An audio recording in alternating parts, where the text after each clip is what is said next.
Thank you very much for that, Natasha. It is time for the paper trail, where we take a look at the newspaper headlines this morning. We discuss some of the stories, and then, of course, we usually leave it up to you to come up with your own conclusion. And then when you get to work, and discuss it with your colleagues and your friends.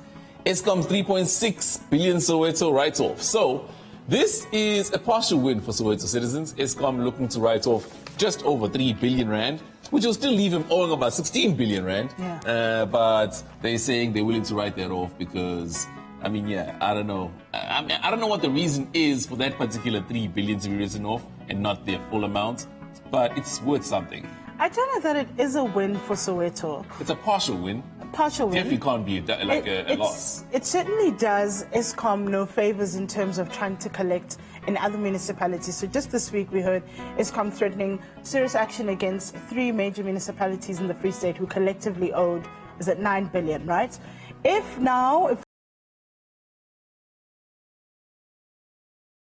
we might get a write-off, that doesn't help Eskom. They already have a challenge of collecting. I don't know, look, but also there is the reality. The reason, right? The reason is very important, because if you say, for example, the debt that we're now writing off, the 3.6 billion, is a debt that we couldn't verify, couldn't account for, then that's understandable. That's why I can't write off the full amount, right?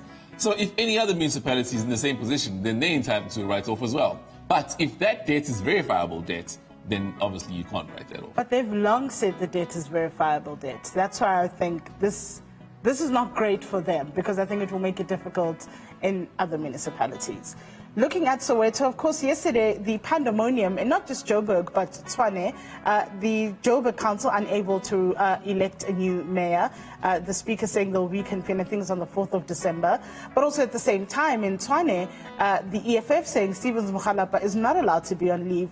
In fact, they are getting legal opinion on whether or not he should come back to work after he was placed on special leave. But also now we know there's some back room or back door jostling negotiations, and it seems Sowetan is saying the Red Berets are saying, give us Tshwane and we will give you Jozi. Red Berets demand to rule Tshwane in return for supporting either the DA or the ANC mayoral candidates in Joburg.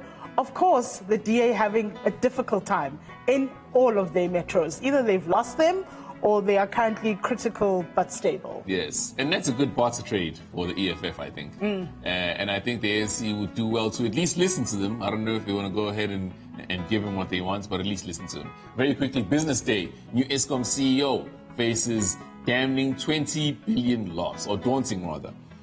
You know, it's always tough when you're coming in, especially as a CEO, because your tenure kind of gets marred by your predecessor's tenure. So when things are going wrong, and it could be your first day, right? But if we had load shedding today, people would be like, hey, what's going on, Andre? Yeah. And he really just got there. And he only started in January. Yes. So, you know, it's one of those things you got to consider. But things are not looking good for Eskom. Very quickly. Mail and Guardian, the SIU is investigating 3 tenders worth over 2 billion rand in the city of Joburg.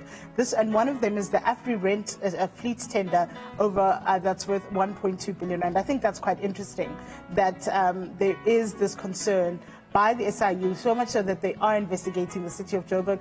I think that's going to be a big story. And potentially, I think the ANC in Gauteng will jump on it to say, but this is what we said Mashaba was running away from when he resigned.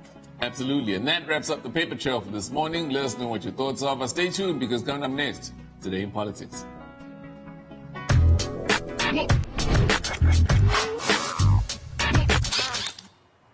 It's D-Day for former President Jacob Zuma. The Pietermaritzburg High Court is today expected to rule on the former president's application for leave to appeal a decision to set aside his fraud, corruption and racketeering trial that's currently underway. Yes, the charges relate to Zuma's alleged role in the multi-billion-dollar arms deal in the mid-1990s. Zuma filed for leave to appeal after the court dismissed his application for a permanent stay of prosecution in October. So what does this case mean in the broader political spectrum? Does the president have any chance of success today? Political analyst Prof. Dirk Kotze joins us on the line for some insight. Professor, good morning. Welcome to Breaking Dawn. So Judges Jerome Nguni, Esther Stein, Thabo Dlwati on October 11 dismissed Zuma's application for a permanent stay of prosecution. Your thoughts on the potential of success today?